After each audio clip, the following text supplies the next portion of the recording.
მოგესალმებით ჩემო ძვირფასებო, დღეს მინდა ჩავწერო ძალიან საინტერესო ვიდეო ემიგრანტებისთვის. ეს ვიდეო ეხება ემიგრანტებს, რომლებმაც დაივიწყეს საკუთარი თავის თავზე ნებით უნებლიეთ აიღეს მძიმე ტვირთი, რომლისთვისაც არ იყვნენ მზად და რომელმაც დიდად შეარყია მათი მენტალური და ფიზიკური ჯანმრთელობა და ხშირ შემთხვევაში ვეღარ ნახულობენ გამოსავალს. ერთ უჯრედიანებისთვის, ვისაც სიტუაციაში გარკვევის გარეშე გიყვართ საზღვარი კომენტარების წერა, წინასწარ გეტყვით, რომ ეს არ ეხება ყველა ემიგრანტს, მაგრამ უმრავლესობა აქ მიღებულმა ინფორმაციამ შეიძლება დააფიქროს და შეცვალონ თავისი ცხოვრება. ბევრი ემიგრანტი მოდის კონსულტაციაზე, რომლებსაც დიდი მენტალური პრობლემები აქვთ, დაწყებული შფოთვიდან, პანიკური შეტევებიდან, დამთავრებული დეპრესიით და სრული უენერგიობით. ესენი ძირითადად არიან ქალები. ეს იმას არ ნიშნავს, რომ მამაკაცებს ეს პრობლემა არ აქვთ, უბრალოდ იშვიათად მიმართავენ სპეციალისტებს დასახმარებლად. ყოველ მესამეს შფოთი ან დეპრესიის ნიშნები აქვს. ცხოვრების აზრი აქვს დაკარგული. შეუძლებელია შემოკარგება სხვანაირად მოხდეს, როდესაც მორალურად და ფიზიკურად მძიმე სამსახურში მუშაობთ. განსაკუთრებით ქალები, რომლებიც ოჯახებში მუშაობენ, შეუძლებელია არ კონდეს შფოთი და დეპრესია, როცა ხვდებით, რომ კარგავს საკუთარ თავის სიყვარულს, პატივისცემას, თვითშეფასებას, სიხარულს და ბედნიერებას. თავი არ არაობად, მონად მიგვაჩნია და რისთვის, ან ვისთვის. მადლობაც რომ არ გითხრან, სიმწრით მოპოვებული და გაგზავნილ ფულზე, როცა უკვე ვალდებულად გთვლიან. თქვენ გონიათ ვინმე გებულობს თქვენ რა დღეში ხართ იქ? როგორი სიმწრით მოიპოვებთ იმ ფულს? როგორი ჭირივით გეზარება დილის გათნება, მაგვიძარა ზარი. ზოგს კიდე ძილის დარღვეული გაქვთ იმ შიშით, რომ მოსავლელი ბები ან ბაბუა, რომ გაეღვიძოს, ყურადღებით იყოს, ამე დაჭირდეს. გათენდება თუ არა, ისევ ეს ემოციები გაქვთ გასავლელი თავიდან. სადაც არავინ არ ხართ, დაკარგული გაქვთ საკუთარი თავის პატივისცემა, სიყვარულიც, არ ჩაბათია თქვენთვის და არც კვირა. და ესეთი ყოფა გრძელდება მრავალი წელი. გონიათ, რომ თქვენი მდგომარეობა ვინმეს ესმის, როგორაც არ უნდა აუღწეროთ, ვერავინ ვერ გაიგებს, სანამ უშუალოდ თავად არ გამოივლის იმ მდგომარეობას, რასაც თქვენ ახლა გადიხართ. თავიდან ყველა დიდი მისიით მიდიოდით საზღვარგარეთ, უმრავლესობამ საკუთარ თავზე აიღო მისი მუტრუკი ქფრის და შვილის პასუხისმგებლობა, რომ ოჯახი ერჩინათ. იყო ასეთი შემთხვევებიც, როდესაც ოღონდ იმ ოჯახურ მდგომარეობას გამოგცეოდა, რაც საქართველოში ჰქონდა და ყველგან წავიდოდა. უმრავლესობამ მის პასუხისმგებლობა აიღეს საკუთარ თავზე, რომელიც თქვენ არ გეკუთვნოდათ. ამიტომ გახდა მძიმე ტვირთი და უკვე რომელსაც ვეღარ ზიდავთ. წერში მოგხარათ და გამოსავალს კი უკვე ვეღარ ნახულობთ, ვეღარ პოულობთ. აღარ იცით რა ქნათ და ისევ აგრძელებთ ყოფას, სანამ რაღაც თავისთვის არ შეიცვლება. ამ შემთხვევაში კი შემოკარგება უკეთესობისკენ თავისთვის არაფერი შეიცვლება. ყოველთვის ნეგატიური დასასრული აქვს ამ ყველაფერს, რომელიც თავდება ჯანმრთელობის გაუარესებით. ეს სიტყვები შეიძლება მწარედ ჟღერდეს, მაგრამ თქვენს კარგად იცით, რომ სრული სიმართლეა. უბრალოდ შეიმიზანია ილუზიაში არ დარჩეთ, საიდანაც უფრო მძიმე იქნება შემდეგ გამოსვლა. ის ყოფა, რომელიც თქვენ იქ აქვთ, ძალიან ცუდ გვალს ტოვებს თქვენს. თქვენ მოკლებული ხართ ყველაზე მთავარს, ახლო ადამიანების სითბოს, სიყვარულს, ჩახუტებას და პატივისცემას. მიუხედავად იმისა, რომ ჩვენ შეიძლება ყოველდღურად გქონდეთ ინტერნეტ კავშირი და საუბრობდეთ ვიდეო თვალის საშუალებით და ხედავდეთ კიდევაც ჩვენს ოჯახის წევრებს, დამეჯერეთ ეს არ არის საკმარისი, იმიტომ რომ ჩვენთვის ადამიანებისთვის სასიცოცხლოდ მნიშვნელოვანია საყვარელი ადამიანებს შევეხოთ და მათი სუნი ვიგრძნოთ. უბრალოდ თქვენ გაწირეთ საკუთარი თავი. გეგონათ, რომ კარგს აკეთებდით, როცა კაცის ვალდებულება ოჯახის რჩენის საკუთარ თავზე აიღეთ. გეგონათ, რომ ცოტა ხნით წავალ, ვალებს გავისტუმრებ, იქნე პატარა ბინა ვიყიდო, შვილებს საჭმელი სასმელი არ მოაყდეს, გადამრჩენელის როლი აიღეთ საკუთარ თავზე და კიდევაც აღმოჩნდით ხაფანგში. თქვენი ცნობიერი გონება ზუსტად ხვდება, რაც ხდება მის თავს. აანალიზებს, რომ მონასავით მუშაობს. არ არაობა თვლიან ძალიან ბევრ სამსახურში. საკუთარი მე საერთოდ დაკარგა. ამცნობს მისი გონება შფოთვის და დეპრესიის სახით, რომ გააჩერდეს, მეტი აღარ შეუძლია. ყველაზე ცუდი ამ დროს ის ხდება, რომ როცა ეგონა ამ ყველაფერს მისი ოჯახისთვის აკეთებდა, ზუსტად მათ უღალატეს. გახადეს როგორც უხეშად რო ვთქვათ, მეწველი ძროხასავით. მხოლოდ გაგზავნის თარიღს უსთიან, როგორც ვალი ისე იღებენ შენს ნაცვალე ფულს და გულახდილ მადლობასაც კი არავინ გეტყვის. ყველაზე ცუდი ასევე ის არის, რომ ყველას ფეხებზე კიდია თქვენი ყოფა. ამას ხვდებით ყველაზე ნათლად და ეს არის ზუსტად გაუსაძლისი. თუ გინდათ მუსინჯეთ და შეწყვეტეთ რამოდენიმე თვე ფულის გაგზავნა და ნახავთ რა საშინელი მეუღლე, დედა და შვილი აღმოჩნდებით. ემიგრანტები, რომლებიც საქართველოში დაბრუნდით დროებით, როგორი იმედგაცრუება მიიღეთ, როცა ურთიერთობა გაციებული დახვდათ. აღარც დედად უნდიხართ, აღარც მეუღლეთ, ასე ხდება, როცა ახლო ადამიანებს დრო და მანძილი გვაშორებს. ცივდება გრძნობები, ემოციები და მერე ვეღარ პოულობთ იქ თქვენს ადგილს. ჩემოძვირფასებო რეალობას თვალებში ჩახედეთ. რეალობას ჩახედეთ თვალებში, რომ თქვენში მხოლოდ ტკიცინა დოლარს და ევროს ხედავენ. ის კი არიციან, რომ გაჭრან ის ფული ცრემლი რომ წამოვა. ჩვენი გონების ეს ნაწილი, რომელსაც ჩვენი კარგად ყოფნა უნდა, გვიგზავნის შფოთვას, რომ გამოვფხიზდეთ. შევცვალოთ რამე, მაგრამ არა ჩვენ ჩავახშევთ ამ ყველაფერს ძლიერი წამლით და ანტიდეპრესანტით ასე შემდეგ. თქვენ უბრალოდ როცა წადით, თავიდან გეგონათ, რომ ცოტა ხნით წავალ, რაღაც პრობლემას მოვაგვარებ, ჩამოვალ, მაგრამ შემდეგ ნელ-ნელა მიხვდით, რომ პრობლემები არ ილევა, ის პირიქით კიდევ უფრო ბევრი და ბევრი ხდება. და ის სულ იქნება. თავიდან შვილისთვის აგზავნიდით, მერე შვილიშვილიც წამოგეწიათ, გადაგედოთ თქვენი წასვლა, უკვე შენს გამოგზავნის ყველა მიეჩვია და ცხოვრობ ისე გაუსაძლის მდგომარეობაში, სადაც ვეღარ ნახულობ გამოსავალს. მაგრამ გამოსავალი ჩემო ძვირფასებო ყოველთვის არის და ის იწყება რეალობის თვალებში ჩახედვით და არა გაქცევით. პირველი დაუსვით კითხვა საკუთარ თავს.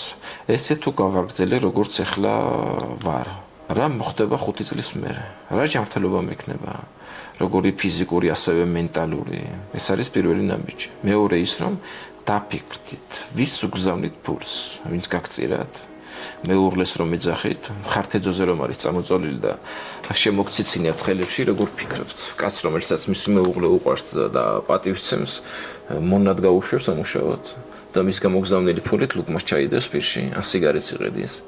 ან შვილებს რომ ეძახით, უკვე 20 წლის დასევით, რომ მარიანი ისე პატარა ბავშვებით ექცევით. არაფერი მოაკლდეს ჩემ დათუჩას. დათუჩას რა აწევინებს დედის გამოგზავნილ სიგარეს, მაგრამ ასაც გაწყვეტილი აქვს ის შუბლის წარხვი. რა აძინებს დათუჩას არხეინად, როცა მისი დედა სადღაც გადამთიელთან მონასავით მუშაობს. თქვენ გონიათ მასე თქვენ შვილებს ეხმარებით, არა პირიქით. თქვენ მათ წაართვით ერთადერთი საშუალება საკუთარ თავზე ზრუნვის და უკვე ცხოვრების, რასაც ქვია პასუხისმგებლობა. სადაც დედის იმედი კი არა, მისი თავის იმედი უნდა ჰქონდეს. გაერკვეს როგორ მუშაობს ეს სამყარო და გაერკვეს რა უნდა ქნას, რომ იმას მიაღწიოს, რაც მას უნდა. რამდენიც გინდა დედის იმედად რომ აიყვანა ცოლი და შვილები გააჩინა. იცის დათუჩამ დედა გამოუგზავნოს. თქვენ გაუწიეთ დათური სამსახური და თქვენო გააფუჭეთ ის 35 წლის ბიჭი. შვილები, რომლებიც გადაცდნენ 20 წელს, მიეცით მათ საშუალება თავად გაერკვენ როგორ იცხოვრონ თავის იმედად. გახდა დათუჩა 40 წლის და ცოლიც ყავს უკვე შვილიც და კიდევ დედა არჩევს. ძალიან კარგად ვიცი, იმასაც კი ხვდებით, რომ უთქვენოთ თქვენი შვილი და შვილიშვილები მშიერი დარჩებიან. უკვე შვილიშვილი გეცოდებათ და უძლებთ ისე იმ ჯოჯახეთს ყოველდღე. სანამ სული გიდგათ ბეში, მაგრამ ზუსტად იმ შენმა დათუჩამ გაგწირა. მხართეძოზია წამოწოლილი და მისი შესაძლებლობების 20%-ზე მეც არ აკეთებს. მერე ცოლი შენი იმედით მოიყვანა, იცოდა დედა არ მიატოვებდა. როგორ ფიქრობთ, გაავს ეს ყველაფერი ფეხებზე დაკიდებას და გაწირვას? უმრავლესობის პრობლემა იმაშია, რომ თქვენ გონიათ ვალდებული ხართ ყველა რომ არჩინოთ. თქვენ არავინ გითხრათ, რომ პასუხისმგებლობა გააქვთ მხოლოდ აღებული პატარა ბავშვებზე, მოხუცებზე და შეზღუდული შესაძლებლობების მქონე ადამიანებზე და ისიც მეუღლეების გვერდით და თანადგომით. როცა წადით ფერმა, პატარა ბავშვიც კი დატოვეთ, გეგონათ, რომ საჭმეს და სასმეს და ფულს გამოუგზავნიდით, მათზე იზრუნავდით, მაგრამ მანდაც შეცდით. ბავშვებს სულ ფეხებზე კიდია რა სჭამს, საცხოვრობს, რა აცვია. მთავარია, რომ ყავდეს გვერდით მოსიყვარულე დედა. შემდეგ აღმოჩნდება, რომ როცა წამოიზარდნენ, რაღაც კარგი ურთიერთობა აღარ გაქვთ შვილთან. თითქოს ვერ უგებთ ერთმანეთს, ეს იმიტომ, რომ მას ქვეცნობიერის დონეზე აქვს შენახული ის ემოციები და განცდები, რაც ბავშვობაში გადაიტანა დედის წასვლით და მისი გვერდში არ ყოფნით. იმ დროს პატარები აღიქვამენ, რომ დედა მიატოვა. დედა კი ვინ არის იმ დროს, მთელი სამყარო, საჭმელი, სასმელი, სრული, ასიყვარული. და ეს დედის წასვლა, ესეც აუცილებლად მასზე ძალიან ცუდად აისახება მომავალში. სადაც ცხოვრობს ძალიან დიდი კომპლექსებით. ერთ კიდევ მნიშვნელოვან რამეს გეტყვით. საკუთარი თავი არ დაადანაშაულოთ არც ერთ ვარიანტში. თქვენ უბრალოდ მაშინ არ იცოდით თუ რა მოხდებოდა ამ ყველაფერს. თქვენ მაშინ მისთვის აკეთებდით ამ ყველაფერს, რომ უკეთესად ეცხოვრო. არაფერი გაჭირვებოდა. უბრალოდ ამას ვამბობ, თუ ვინმე გადაწყვეტ, რომ პატარა ბავშვი დატოვოთ და წახვიდეთ საზღვარგარეთ, იცოდეთ რა შეიძლება მოხდეს. რა თქმა უნდა არის სიტუაციები, სადაც ჩვენი იძულებული ვარ და სხვა გზა არ დაგვრჩენია, მაგრამ ზუსტად იცოდეთ, რომ ეს სიტუაცია არის თავიდან ბოლომდე გამონაკლისი. როდესაც უკვე ოჯახში კაცი დგას თავის ადგილზე, დიდი პასუხისმგებლობა აღებულია მასზე და არა ხალი გადაწყვეტს, რომ მისი ტვირთი თვითონ აიღოს, მაშინ ყველაფერი ძალიან კარგად ხდება ყველგან. ახლა კი უბრალოდ დრო არის გაჩერდეთ და დაფიქრდეთ, ჩახედეთ რეალობას თვალებში. თქვენს გარდა ვინმე ნამდვილად ზრუნავს, ისე ხომ არ ხდება, რომ მართლაც ყველას ფეხებზე გიდიხართ და როგორც კი მოიგოჭრებთ, თქვენი ინტერესი გაუქრებათ. ამიტომ დაიწყეთ ზრუნვა საკუთარ თავზე. მოიხსენით ის ვალდებულება, რომელიც ან თავად დაიკიდეთ, ან შენმა საყვარელმა ხალხმა შენაკიდა. გახსოვდეს შენ, რომ დახმარებას ეძახე, ხშირ შემთხვევაში უფრო ცუდს აკეთებ, ვიდრე ეხმარები. გაიძვრე ეს სუპერ გმირის ფორმა და მიეცი ყველას უფლება მისი პასუხისმგებლობა თავად აიღო საკუთარ თავზე. დიდი შანსია დადგება დრო დაბრუნდები სახლში ჯანმრთელობის გაუარესების გამო და ძალიან დიდი შანსია რომ არავის აღარ უნდიხარ. იქეთ მოსავლელი. შენი არც პირადი სახლი გაქვს, არც ფული, არც ჯანმრთელობა. მე კი მართლა აღმოჩნდები ძალიან რთულ მდგომარეობაში. ეს არ გეგონოთ რაღაც ფანტაზიის ნაწილი არის. ძალიან ხშირად ხდება ზუსტად მსგავსი სიტუაცია. კიდევ ასეთ რაღაცას გეტყვით, როდესაც ჩვენ დღესდღეობით მუშაობთ გაუსაცდლის მდგომარეობაში, ეს ყოველთვის აისახება ჩვენს ჯანმრთელობაზე და ზუსტად ნიშნავს იმას, რომ ჩვენ დღეს რასაც ვაკეთებთ, ჩვენი ჯანმრთელობა, როგორც მენტალური, ასევე ფიზიკური, ყოველდღიურად მიდის სულ უკან და უკან. არ გეგონა სხვანაირად იყოს. თქვენ ახლა გონიათ, რომ ფურს აგზავნით და თითქოს რაღაც აკეთებთ. მაგრამ ზუსტად იცოდეთ, დადგება მომენტი და ეს თქვენი მდგომარეობა თუ არ შეიცვალა, ეს ჯანმრთელობა ძალიან სამწუხარო ფაქტია, მაგრამ დიდი შანსია, რომ კიდე გაუარესდეს. და შემდეგ ის ფული თქვენ რაც თუნდაც ახლა აგზავნით და თუნდაც შეიძლება რაღაც დაგროვებულიც გქონდეთ, დამეჯერეთ ეს ყველაფერი დაგჭირდებათ ისევ თქვენს ჯანმრთელობაში. ასე რომ შემოგარგებო სჯობს ახლა გამოფხიზდეთ, თქვენი ჯანმრთელობა არის ძალიან მნიშვნელოვანი, ყველაზე მნიშვნელოვანი და ფაქიზი რამაა, რასაც დიდი მოფრთხილება უნდა. დაუთმეთ საკუთარ თავს დრო, დაასაჩუქრეთ, პატივი ეცით, იზრუნეთ და შეეცადეთ, რომ რაც შეიძლება მალე აღმოჩნდეს საყვარელი ხალხის გვერდით. ჩვენი გონება ძალიან ხშირ შემთხვევაში ვერ აღიქვამს საკუთარი თავის გარდა ვერავის. ჩვენ შეიძლება გვაქვს ასეთი ფიქრი, რომ ჩემი შვილი მნიშვნელოვანია, ჩემი ოჯახი მნიშვნელოვანია, რა თქმა უნდა, ძალიან მნიშვნელოვანია, მაგრამ ჩვენი გონება, როდესაც იმ ფაქტს ხვდება, რომ ჩვენი თავი დავაყენეთ სხვაზე წინ და ვწირავთ საკუთარ თავს სხვისი გულისთვის, ზუსტად იქ ხდება საკუთარი თავისთვის ძალიან ხშირ შემთხვევაში თითქოს აი ხელის ჩაქრება. იმიტომ რომ ის მიხვდა, რომ უკვე ჩვენ საკუთარ თავზე აღარ ვზრუნავთ. და არც ის ძალა გვაქვს, არც мотиваცია გვაქვს, რატომ უნდა ვიცხოვროთ, რატომ უნდა ვიყოთ კარგად. ასე გებულობს ჩვენი ტვინი, რომ თუ ჩვენი მთლიანად რესურსი სხვას ვწირავთ. ეს არის თითქოს პატარა ნიუანსი, მაგრამ ჩვენი გონება სამწუხაროდ თუ საბედნიეროდ ზუსტად ასე მუშაობს.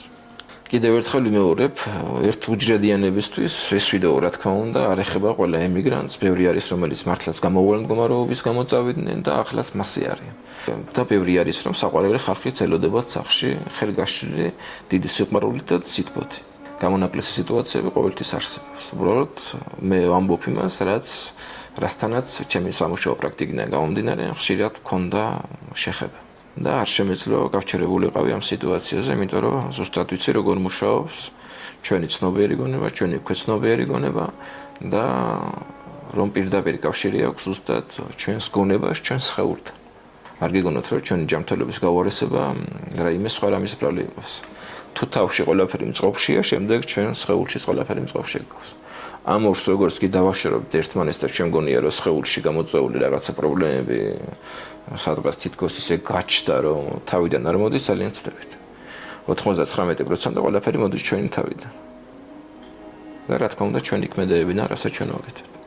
შეეცადეთ ჩემო ძირფესებო, რაც შეიძლება ბედნიერი დღეები აჩოქოთ საკუთარ თავს. მიხვდეს თქვენი ცნობიერება, რომ ზრუნავთ საკუთარ თავს და ფეხებზე არ კიდიათ. როგორც კი ესე დაიწყებთ, აღმოვაჩენთ, რომ შფოთვას გაგივლით და ენერგიაც მოგეცემათ. გაუფრთხილეთ საკუთარ თავს და გისურვებთ ყველას წარმატებებს, ჯანმრთელობას და გახსოვდეთ კიდევ ერთხელ. თქვენ ხართ ძალიან მნიშვნელოვანი. არ დაგავიწყდეთ შვილებთან დაკავშირებით. როდესაც უკვე ისინი ხდებიან ზრდასულები, როდესაც უკვე გადაცდებიან 20 წელს, შეიძლება მეტი ადრეც, მიეცით საშუალება მათ, რომ იზრუნონ თავად საკუთარ თავზე. განებეთ თავი იმას ფიქრს, რომ ცუდ სახელმწიფოში ვცხოვრობთ, გაჭირებულად ვართ. ძალიან ბევრი ადამიანი არის, რომელიც შემხედრია, რომ 20 წლის ბიჭებიო, 22 წლის ბიჭები, მეტი ადრე 19, 17 წლის ბიჭები, რომ ვინც პასუხისმგებლობა საკუთარ თავზე აიღეს, ნორმალურად არიან. ის პირველი ეტაპი უკვე დაწყებული აქვს, ის წარმატების ეტაპი, რასაც ქვია, დაწყებული აქვს უკვე. ზუსტად აი იმაკიდან, რომ პასუხისმგებლობა საკუთარ თავზე აიღეს. და ამიტომ თქვენ არ გეგონოთ, რომ თქვენ როდესაც უკვე 20 წლის დაზევით შვილს ფურს უგზავნით, თქვენ მას ეხმარებით. პირიქით, თქვენ მას უწევთ დათურ სამსახურს. დაფიქრდით ამ ყველაფერს. გისურვებთ ყველას ისე წარმატებებს.